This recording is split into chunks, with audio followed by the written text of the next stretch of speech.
Bonjour tout le monde, on se retrouve aujourd'hui pour parler de lecture historique, et donc vous parler de ce livre que j'ai lu durant les vacances, qui est Chronique du règne de Louis XIV, de Joël Cornette, qui est un historien spécialisé de l'Ancien Régime, essentiellement de la monarchie sous l'Ancien Régime.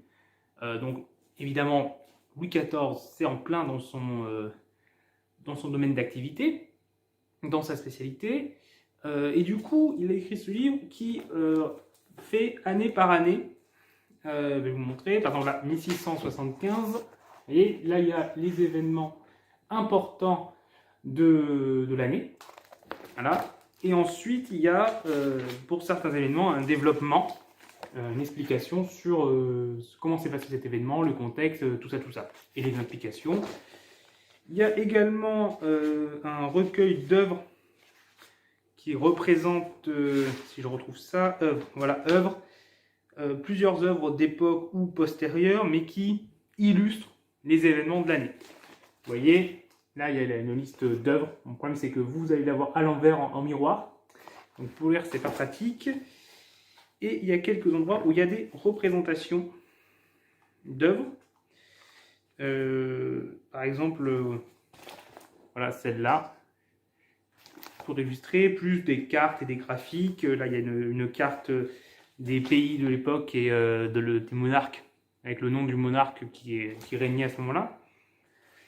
Donc, c'est un livre assez intéressant, puisque pour se renseigner plus, avoir plus de culture sur le règne de Louis XIV, sur ce qui s'est passé durant son règne, ce qu'il a fait et ce qui se passait également en Europe. Il y a quelques points sur les guerres entre le Saint-Empire germanique et les Ottomans, la guerre entre la Suède et la Russie, tout ça. Donc il y a quelques points sur l'Europe, et c'est même si c'est centré sur la France de Louis XIV. Donc ça apporte pas mal de connaissances, ça développe ce qu'on voit en cours, c'est un supplément, et c'est assez complet. On a de 1553, donc fin de la Fronde. Il a pris la fin de la Fronde comme début du livre, et comme fin 1715, la mort de Louis XIV. Donc c'est une lecture que j'ai plutôt appréciée. Bon après, voilà, le livre il est quand même assez gros, parce qu'il y a quand même 62 années de règne à raconter.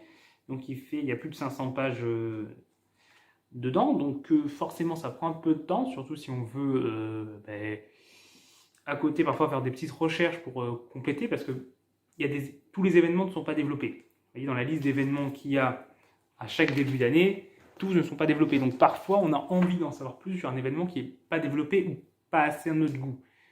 En même temps, si vous voulez développer tous les événements complètement, on serait plus sur un livre de 2000 pages, au moins. Donc, parfois, on fait des petites recherches à côté, on réfléchit aussi aux implications de chaque événement. Quand on a eu le cours à côté, ça permet aussi de faire un petit parallèle en mode « Ah oui, il s'est passé ça, c'est vrai que ça a causé ça. » Voilà. Donc voilà, mais c'est quand même assez abordable comme livre.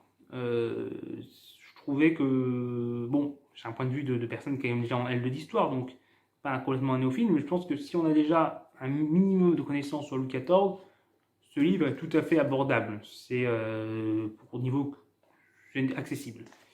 Donc voilà. Sinon, ben voilà, après je ne vais pas vous faire un résumé du règne de Louis XIV, hein, c'est pas le sujet. Mais oui, si vous êtes curieux de ce qui s'est passé sous Louis XIV, ben, je vous recommande ce livre. C'était un livre tout à fait intéressant. Voilà. Et puis Joël Cornette, j'ai pas eu l'occasion de lire vraiment beaucoup d'autres de ses livres, à part quelques extraits, mais ça a l'air d'être quelqu'un d'assez bien spécialisé dans le domaine, et donc si j'ai l'occasion de lire d'autres de ses livres, je vous dirai si je recommande globalement son œuvre. Mais a priori, ça a l'air d'être quelque chose de tout à fait à recommander si vous voulez vous renseigner sur la monarchie de l'Ancien Régime. Donc voilà. Ben, c'est tout, c'était court juste pour vous en parler vite fait. Puis voilà. Au revoir tout le monde.